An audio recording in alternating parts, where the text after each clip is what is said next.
Jadi beasiswa PMDSU ini pada dasarnya adalah percepatan dari program S3 sampai dengan S1 sampai dengan S3 selama 4 tahun. Nah, di program ini target capaiannya itu minimal ketika lulus menghasilkan 2 publikasi internasional.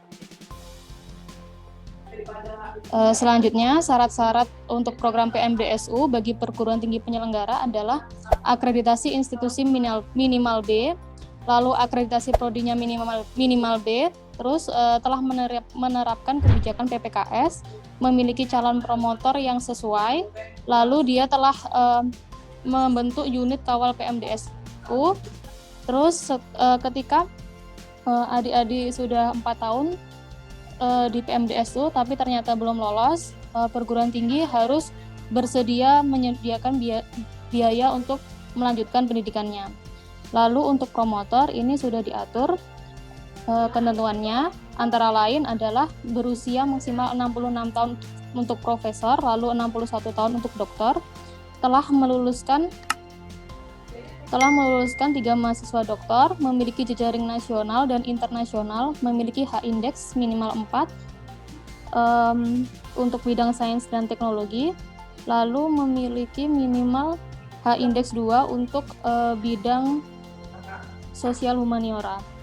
Selanjutnya untuk mahasiswa, ini syaratnya adalah mahasiswa fresh graduate, maksudnya adalah mahasiswa S1 yang lulus tepat waktu, lalu dia memiliki IPK yang sesuai. IPK-nya nanti di slide selanjutnya ada penjelasannya. Selanjutnya usia maksimalnya adalah 24 tahun untuk non-profesi dan 27 tahun untuk profesi. Yang jelas adalah warga negara Indonesia, lalu mendapat rekomendasi dari dosen pembimbing, terus melampirkan sehat jasmani dan surat sehat jasmani dan surat sehat rohani. Lalu membuat surat pernyataan mengikuti program pendidikan pasca sarjana selama 4 tahun, yakni S2 sampai dengan S3. Nah, berikut untuk persyaratan IPK-nya. Bagi mahasiswa yang berasal dari perguruan tinggi dengan akreditasi A atau unggul, lalu prodinya A, maka IPK-nya minimal adalah 3,25. Selanjutnya, mahasiswa yang berasal dari perguruan tinggi akreditasi B dan prodinya A itu syarat minimalnya 3,5 untuk IPK-nya. Selanjutnya, bagi pelamar yang berasal dari perguruan tinggi A dan prodinya B, maka dia minimal harus 3,5.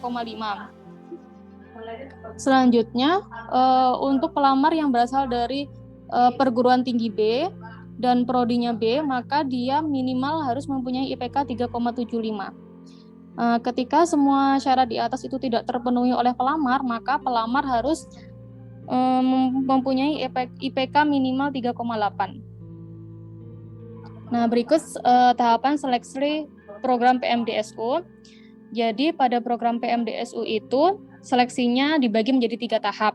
Yang pertama, seleksi tahap perguruan tinggi. Yang kedua, seleksi tahap promotor. Lalu yang ketiga, seleksi tahap mahasiswa.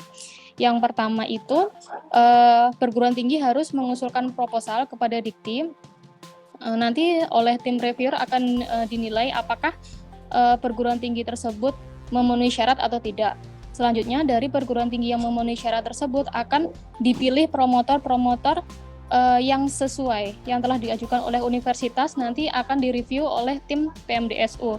Mana-mana calon promotor yang sesuai untuk beasiswa PMDSU. Selanjutnya, seleksi mahasiswa. Seleksi mahasiswa ini dilakukan secara paralel, jadi mahasiswa mendaftar pada laman PMDSU dan juga mendaftar pada Pascasarjana tujuan universitas yang telah ditunjuk sebagai PT penyelenggara PMDSU. Nanti di sana akan dilakukan seleksi secara akademik oleh universitas PT penyelenggara dan administrasi oleh Dikti. Selanjutnya dari hasil tersebut nanti akan direview lagi apakah mahasiswa yang melamar tersebut memenuhi syarat atau tidak. Berikut adalah perjalanan beasiswa PMDSU. Jadi beasiswa PMDSU ini telah dilaksanakan sejak tahun 2013 dan saat ini sampai 2021, namun yang terbaru sudah sampai 2023 sampai dengan batch 7. Tahun 2013 ada 56 mahasiswa, 2015 292 mahasiswa, 2017 242 mahasiswa, 2018 133 mahasiswa, 2019 151, 2021 152, dan saat ini 2023 angkatan batch 7 ada 299 mahasiswa. Berikut adalah capaian publikasi mahasiswa PMDSU dari tahun per tahun. Ini dapat kita lihat dari tahun 2015 ada 8 publikasi sampai dengan saat ini ada tahun 2023 ada 103 publikasi. Jadi ini publikasinya bersifat kumulatif sehingga kalau dijumlahkan sampai dengan saat ini total publikasi mahasiswa PMDSU adalah sejumlah 2.214 publikasi. Nah, ini beberapa profil mahasiswa penerima PMDSU seperti Alexander Pateranugraha, Lailatul Qomariah, Nono Agus Santoso, dan lain-lain. Ini adalah beberapa mahasiswa PMDSU yang mempunyai publikasi yang sangat tinggi. Nah, ini untuk website kami. Website kami ada di www.pmdsu.id. Jadi nanti teman-teman sekalian bisa mengakses website ini untuk menggali informasi lebih dalam tentang PMDSU, kapan dibuka PMDSU, bagaimana seleksinya, dan lain-lain ada di sini semua.